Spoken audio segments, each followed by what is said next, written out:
Honorable Lindsay Grant, Minister of Tourism, Transport and Ports, Mrs. Colleen Henry Morton, Permanent Secretary in the Ministry of Tourism, Transport and Ports, Mr. Nicholas Menon, Chairman of the Board of Directors of the St. Kitts Tourism Authority, Mr. Damian Hobson, Chairman of the Board of Directors of the St. Christopher Air and Seaports Authority, Ms. Teresa Walwyn, Deputy Chair of the St. Kitts Tourism Authority Board of Directors, Mr. Keithley Phillip, Chief Executive Officer of the St. Christopher Air and Seaport Authority,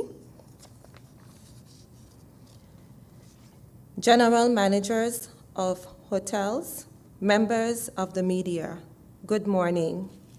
I would like to extend appreciation to the stakeholders and the members of the media for joining us this morning and to wish you a safe and productive new year. I am Mrs. Melnesia Marshall and I am the Deputy Chief Executive Officer at the St. Kitts Tourism Authority and your moderator for this morning's proceedings. This press conference today is a continued fulfillment of the promise made by Honorable Lindsay Grant in 2021 to keep stakeholders and the general public informed of the destination's progress in our efforts to rebuild the tourism sector. We have worked tirelessly with our local partners, the Ministry of Health, the COVID-19 Task Force, and our stakeholders to overcome the challenges of the COVID-19 virus. Together in 2021, we were able to implement programs and protocols to support the rebuilding of the sector. The Traveler Proof Program, which began in July 2020, and the published health and safety protocols for both cruise and stayover have been critical elements in ensuring that our nationals are able to provide service and keep themselves, their families, and the visitors safe. On July 22nd, 2021, we saw the return of our first cruise vessel since March 2020, the Seabourn Odyssey. In December, we welcomed 66 cruise calls. As we begin this new year, we once again face obstacles that threaten the momentum and the realization of success. Today, our Minister, Honorable Lindsay Grant, will provide you with an update on the insistent efforts to safely rebuild the tourism industry, the successes we can continue to build on, and the lessons we can draw from as we move forward. The strategy to rebuild tourism requires the commitment of each of us. It is critical that our efforts maintain safety and increase the competitiveness of the destination. I will now invite the Honorable Lindsay Grant, Minister of Tourism, Transport and Ports, to give his remarks.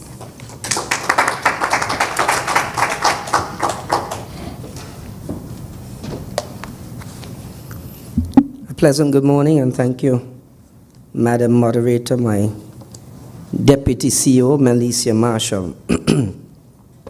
Mrs. Colleen Henry Morton, Permanent Secretary in the Ministry of Tourism, Transport and Ports, Mr. Nicholas Menon, the Chairman of the Board of Directors of the St. Kitts Tourism Authority, Mr. Damian Hobson, Chairman of the Board of Directors of SCASFA, the St. Christopher Air and Seaports Authority, Ms. Teresa Walwyn, Deputy Chair of SKTA, Mr. Keithley Phillip, the CEO of SCASPA, Mrs. Melnesia Marshall, Deputy CEO of the St. Kitts Tourism Authority, General Managers of Hotels, specially invited guests, members of the media, a pleasant good morning.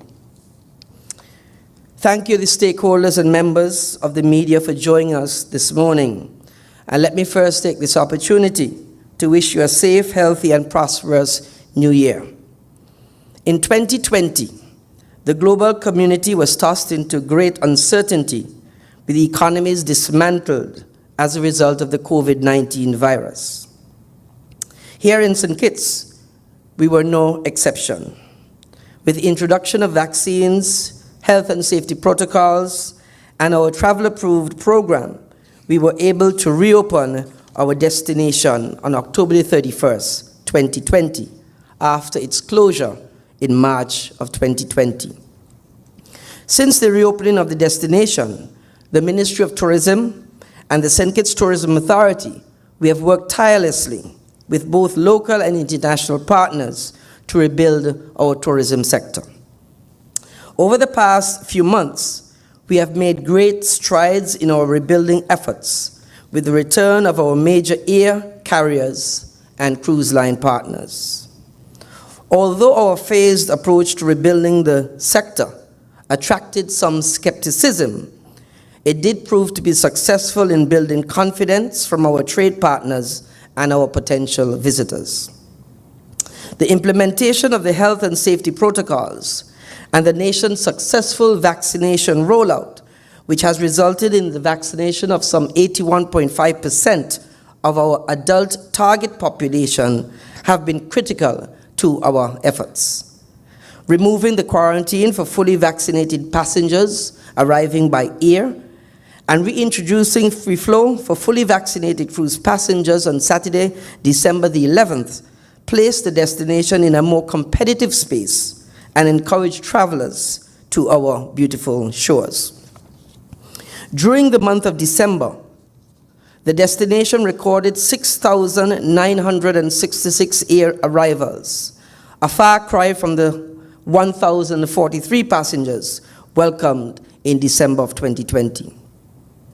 Our major air carriers have resumed operations from our major source markets, with our current airlift schedule as follows.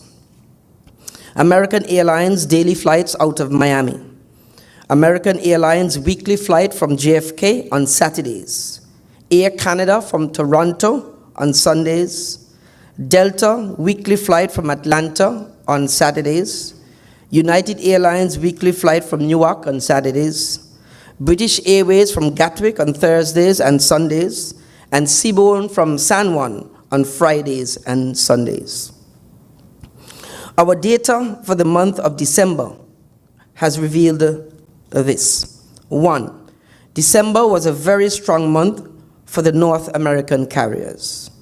2. The North American carriers brought 5,389 passengers out of the 6,966 passengers, or 77.3% of total arrivals.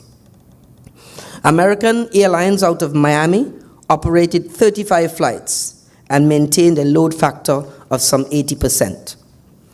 The American Airlines out of JFK flight, which was scheduled to begin its seasonal operations on December the 18th, Saturday, only operated one flight. And due to a no operation on December 25th, because of the lack of employees and weather, that flight came in only once and came in with 88% load factor. United Airlines out of Newark operated 2 flights and came in at 76% load factor. Our overall system-wide load factor is at 55%. So there is work to be done in that area. Our major carriers serving the Caribbean with scheduled service include Liat from Antigua, St. Martin and Barbados, and Winea from St. Martin.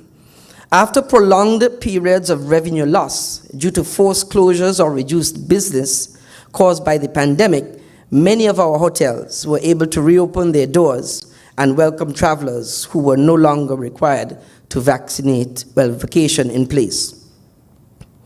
We officially commenced our cruise season on November the 1st, 2021.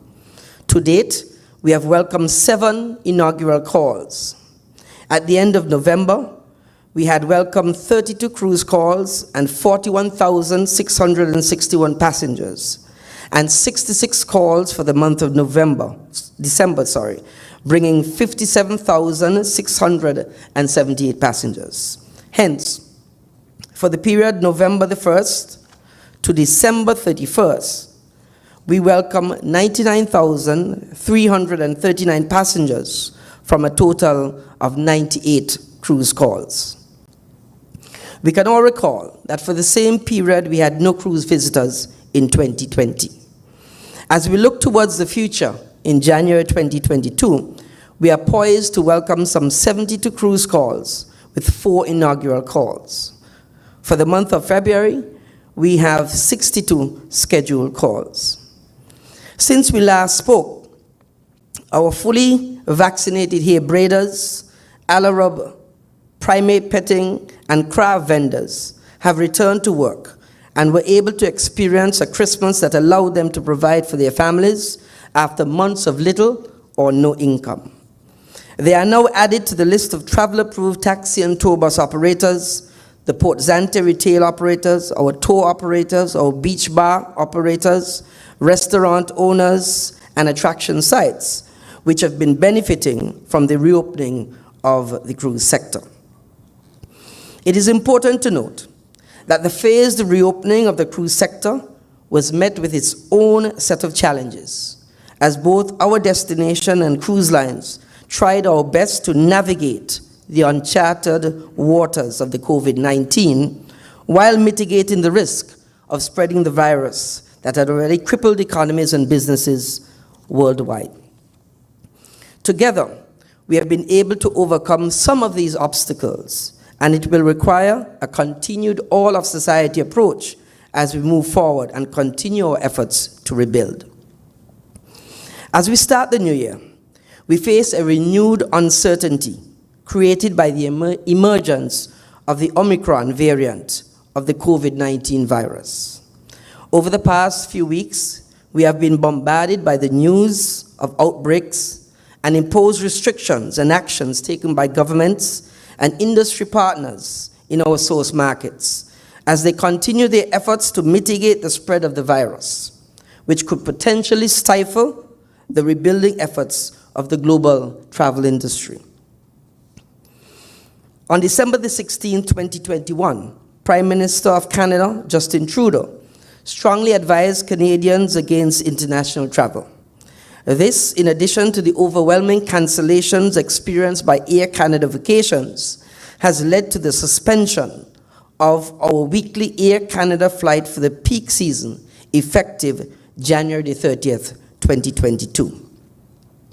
St. Kitts is among the list of 14 sun destinations, including Antigua, Aruba, Grenada, and St. Martin, whose services have been suspended. The entire list of destinations with suspended service has been published on the Air Canada website. Over the holidays, many major airlines in the United States, including American Airlines, United, and Delta, were forced to cancel more than 21,000 flights for 11 straight days since Christmas Eve as a result of staffing shortages and bad weather.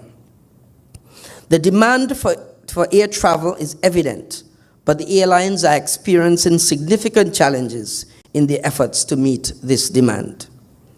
To further exacerbate the situation, our main source market, the United States, continues to realize record-breaking COVID-19 cases, with over 1 million cases reported on Tuesday, the 4th of January, 2022, for that day alone.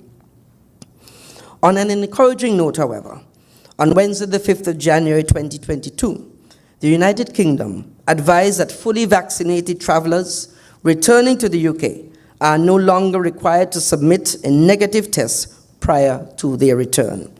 In addition, fully vaccinated travelers who are returning from international travel, such as St. Kitts to the UK, are no longer required to do a COVID test prior to travel. This change is a most welcome change by the outbound UK travelers, as it reduces consumers' costs, as well as their fear of being trapped overseas if they do test positive prior to their departure.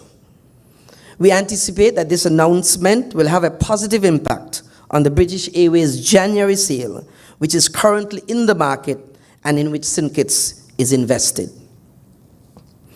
In the area of cruise, our cruise lines partners have experienced increased positive cases on board their vessels, which have resulted in cancellations or delayed and modified sailings. On Thursday, the 30th of December 2021, the CDC issued a warning advising travelers not to take cruises and raising the travel health status and notice from a level 3 to a level 4, the highest notice level, signaling a high level of COVID for cruise activity. The increase in cases on board has resulted in destinations, including St. Kitts, denying health clearance to vessels with significant outbreak on board, where the level of cases posed a significant risk to efforts to contain the spread of the virus within our local community. We aim to strike the delicate balance between lives and livelihoods, but the health and well-being of our citizens and our residents remain our top priority. Cruise lines currently require all guests over the age of 12 or 16 in the case of the UK to be fully vaccinated. In response to the increase in cases, cruise lines are now making changes to their onshore protocols, with some reverting to only permitting guests to engage in cruise ship book tours and limiting independent exploration to minimize the incidence of cases on board.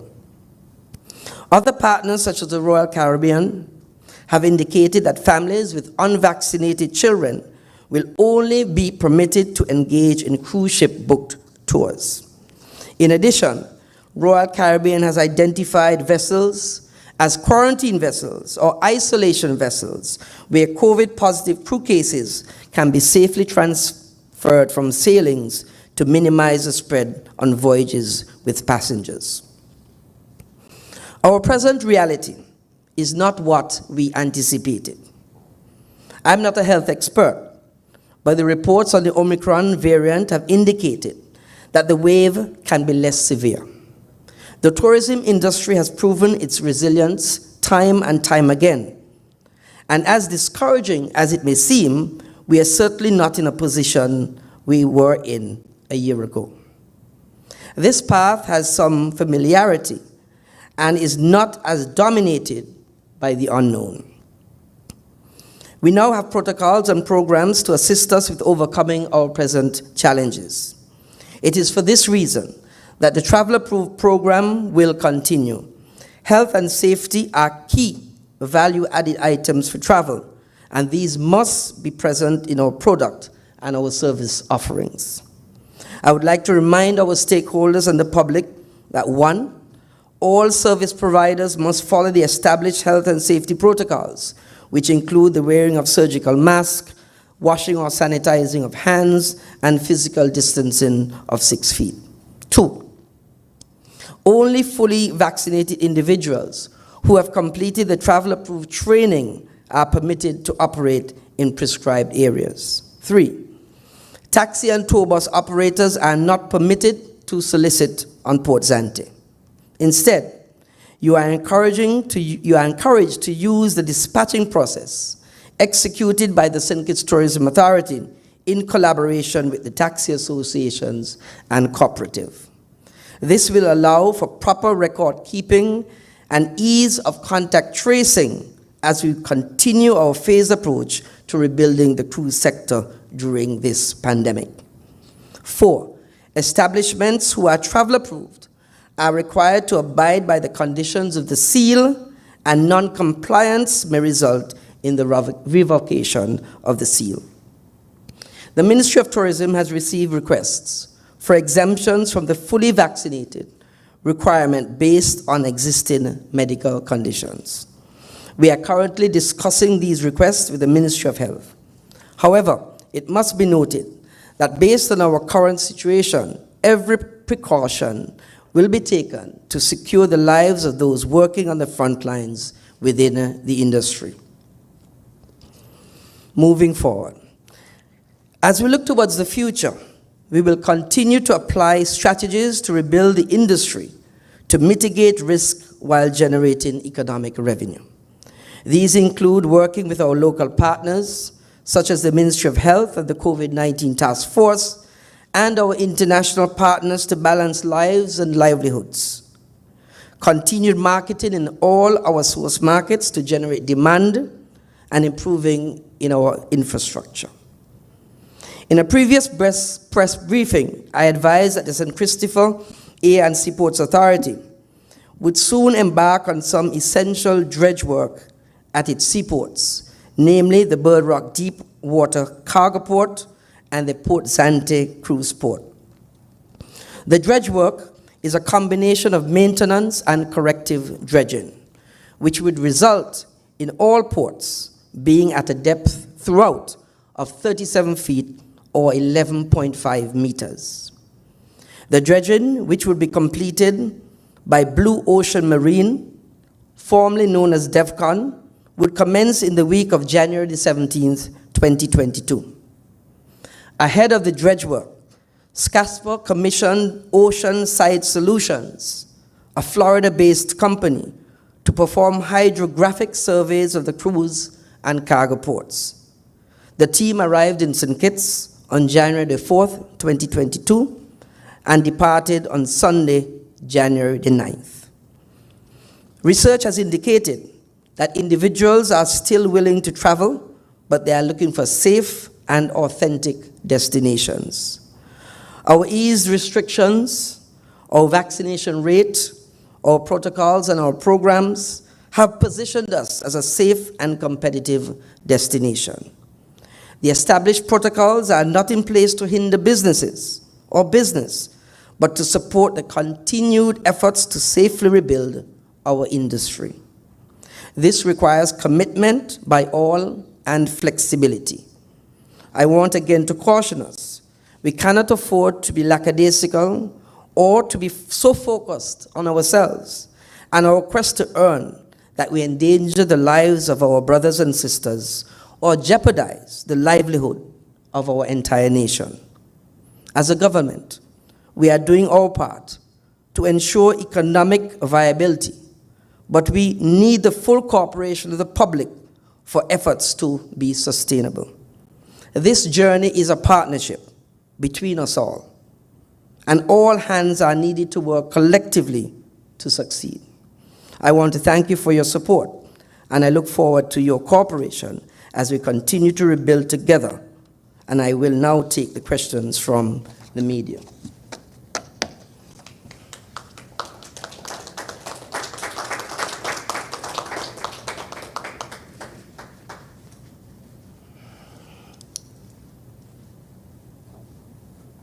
No questions on the media. That's good. Goodbye.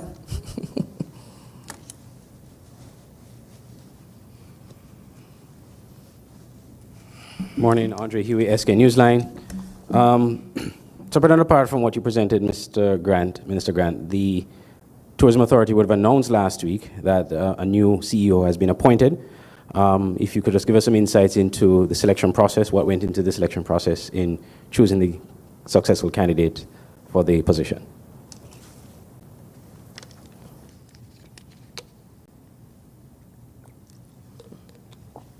Thank you, Mr. Huey, for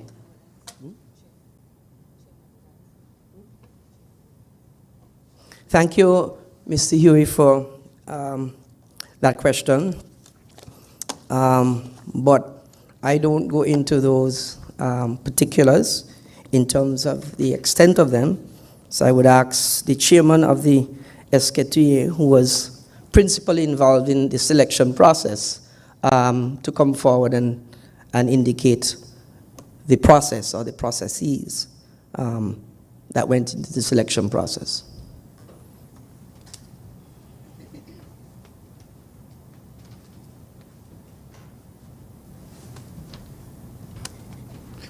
Good morning, everybody. This was a little unexpected, but I'm happy to give you a little bit more information on the process.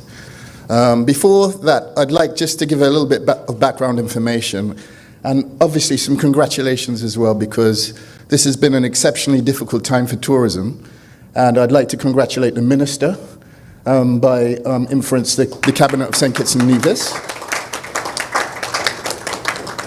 Obviously, the management and staff of the ministry, led by the PS who's here with us today, our Deputy CEO and the management and the board of the St. Kitts Tourism Authority. It's not often I get a chance to thank them for the tremendous work that they've been doing, and for rebounding us in a situation that we found to be ahead of our competition and our competitive rivals from a hotel and a cruise perspective. So thank you for those.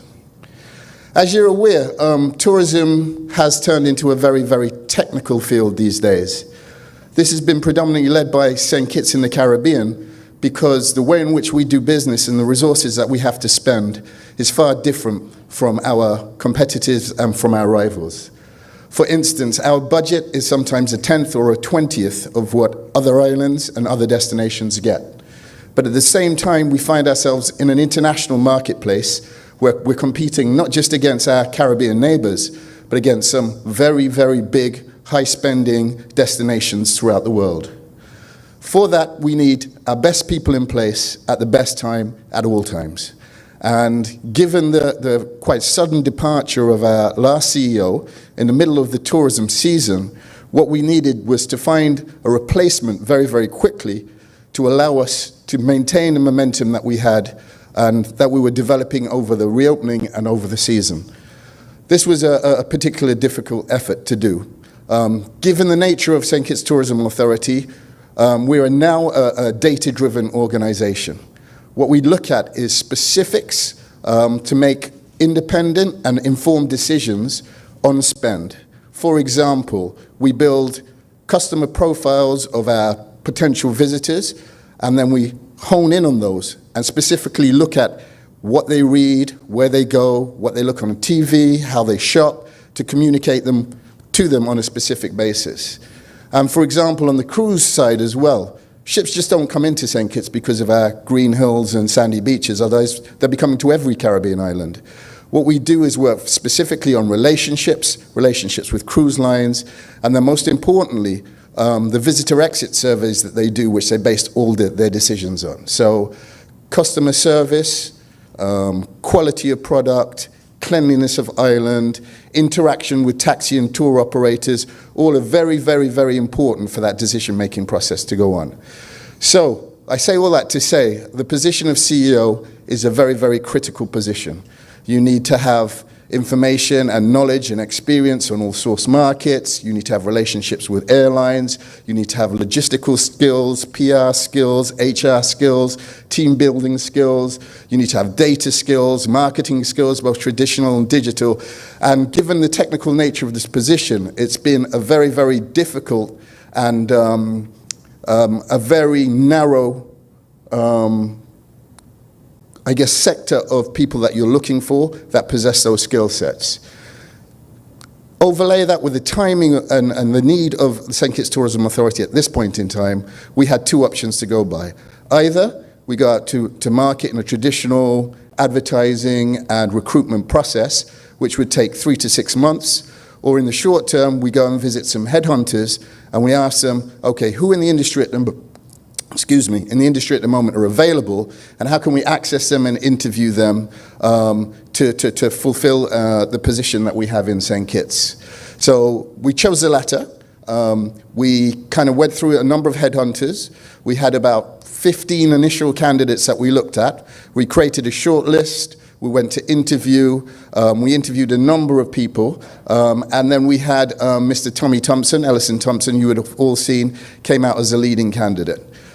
He was selected because not just of his skills and knowledge of the tourism industry in the Caribbean, but the level in which the Bahamas were operating at was the next level to where we're at. And we have to have the ambition as St. Kitts Tourism Authority not just to be the Caribbean's best, but to be the best internationally as well.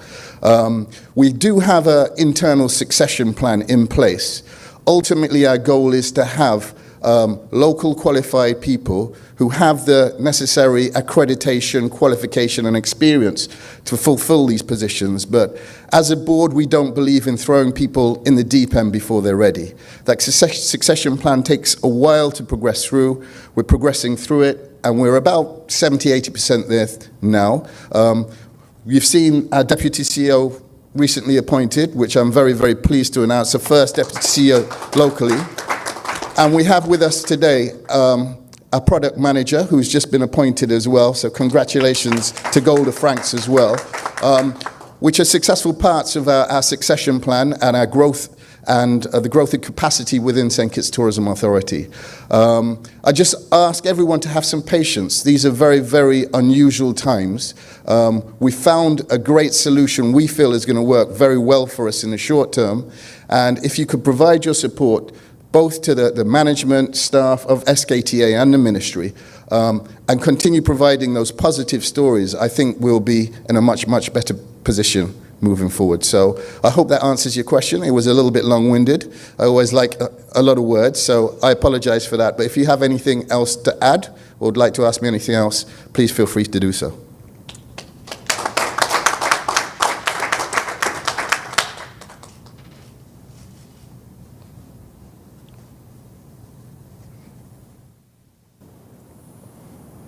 Good morning, Germany Abel, SKN Vibes. A couple of questions. One, going back to the Air Canada withdrawal of service, has the Ministry of Tourism, St. Kitts Nevis Tourism Authority had discussions with the airline with regards to its decision and its long-term plans following the withdrawal and resumption? Let's say whether or not the positive cases in St. Kitts and Nevis do decrease within the next month, whether or not they will return. So if you can just say whether you had any discussions and what were those discussions. Secondly, now that the airline and several others are having challenges domestically within the individual countries, what's the long-term prospect for the St. Kitts and Nevis Tourism Authority with regards to the sector locally now that we're seeing the challenges being seen by the airlines and the increase in COVID cases? And my final question has to do with the cruise sector. Can you say how many whether it be the last month or since resumption of the sector, has COVID-19, how many ships has COVID-19 impacted and the cancellation numbers that were supposed to make call to St. Kitts and Nevis? Thank you for those questions. I'll answer the last one first. We have 8 cancellations for December, and already for January, we've had 14 cancellations. So we've had a total of 22 cancellations between December and January. The second question I don't totally understand, so maybe you may want to rephrase it. The first question I'll hand over to the Deputy CEO, Melissa Marshall. Thank you, Minister. Okay, so as it relates to Air Canada, as Minister would have indicated in his remarks, on December the 16th, Justin Trudeau, the Prime Minister of Canada, made an announcement, and he advised all Canadians not to travel internationally. Now, the Canadians, they listened to their Prime Minister. So at that time, Air Canada had still remained on the books in terms of scheduling their flights. However, as a result of the cancellations coming out of Canada itself, and not because of the cases here in St. Kitts, but because of the cancellations on the Air Canada side, Air Canada made the decision to suspend their flights to St. Kitts and other sun destinations, as they would call them. So Air Canada is a seasonal flight and would have been here up until April.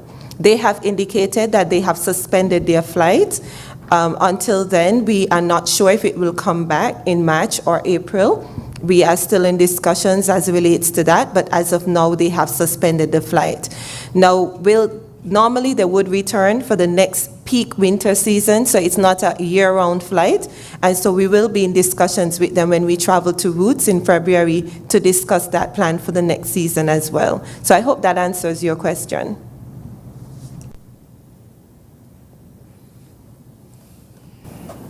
Okay, so did the ministry or the SKTA had any discussions with the airline since the decision was made to withdraw service beginning January 30th? With regards to the second question, I think it should be what now would the expectations be for the remainder of the quote-unquote winter season that we're seeing the challenges with the US one, Delta, American, and all these others, and also the fact that Air Canada has withdrawn its service?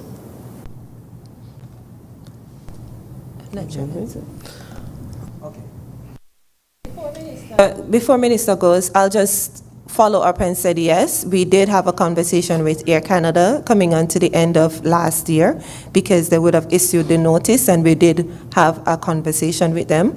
It was regrettable. They were disappointed that they had to make that decision, but because of the cancellations coming out of the Canada side, they really did not have a choice, as they were plagued, like many other of the airlines, with these cancellations of guests who would have booked their travel, and now because of the COVID-19 cases, primarily in Canada, because they were advised not to travel, they have made that decision. So we will continue discussions with them.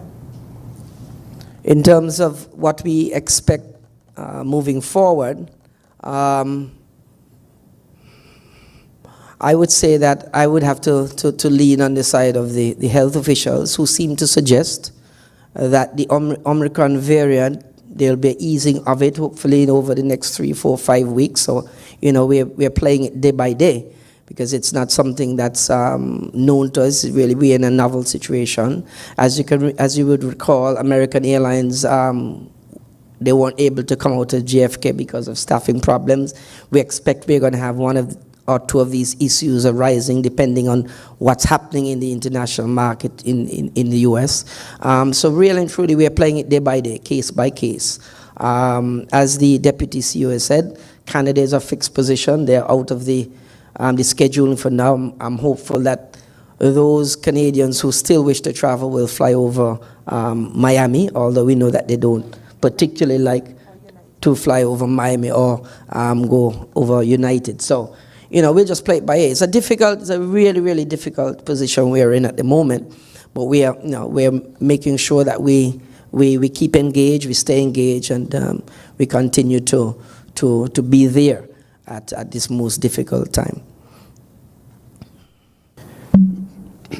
Minister Grant, the last time we spoke at Port Zante regarding the taxi situation, you had indicated to us that you anticipated that the issue of dispatching and all the issues with the taxi and tour operators, you expect those to be resolved within 10 weeks. Where are we now?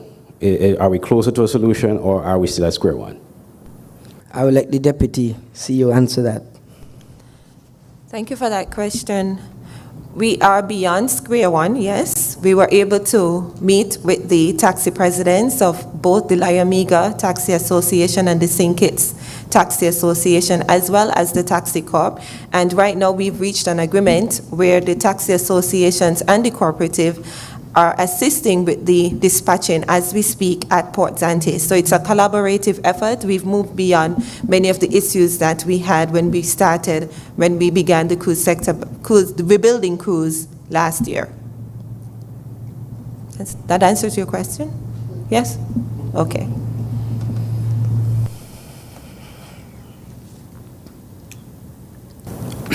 Looking at a more long-term approach here, Minister Grant, the St. Kitts and Nevis, or St. Kitts in particular, has plans to, and the government has been looking at plans to expand the rooms inventory in St. Kitts and Nevis, meaning, of course, getting new resorts, new hotels. How are those plans affected or progressing in light of the current situation and in light of the pandemic, which we are now going in our third year? Thanks for that question, Mr. Huey. I think we're progressing smoothly. I won't say at the pace that I would love it to progress at. But as we speak, there are a set of investors in today speaking about a new brand of hotel. And I can tell you that we have 2 on the horizons for 2022. We're very, very close. We are 98%. And I'm hoping that over the next month and a half, we can cement those 2 major hotels and signal some infrastructural development, if I can call it that, for 2023. But we're very, very, very, very close.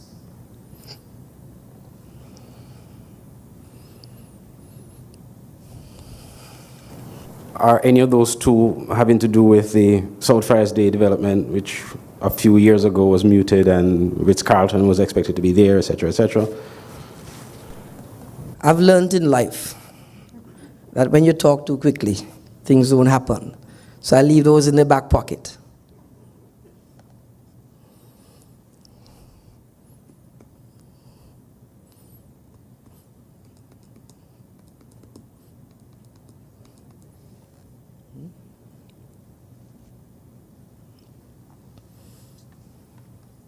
I'd like to thank our stakeholders for joining us this morning and the members of the media.